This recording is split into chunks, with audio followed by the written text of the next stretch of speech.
Lehlela yakuwa ngaphansi kwama-10,000 inani labantu abathe bosuleleka yintsholongwane ye-corona kwezi yure ezingama-24 zidlulileyo.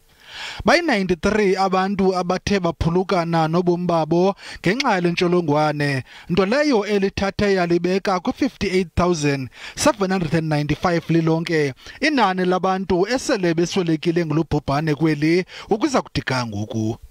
Ukanti uninzi lwabantu abathe bosuleleka bakwiphondo laseGauteng ngomyinge we-60%, ngelixa bengaphaya kwama-500 abantu abathe bosuleleka yile ntsholongwane kwiphondo laseNtshona Koloni kwezi yure zingama-24 zidlulileyo.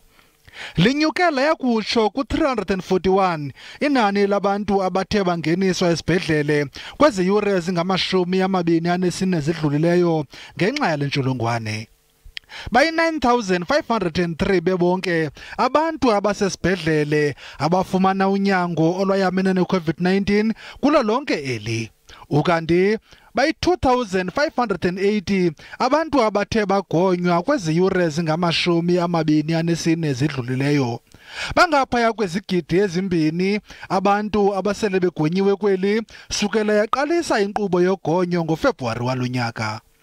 Kuphinde kwahlatywa ikhwelo eluntwini ukuba luzikhusele ngokuthi lilandele imigqaliselo yezempilo yokuzikhusela kule ntsholongwane.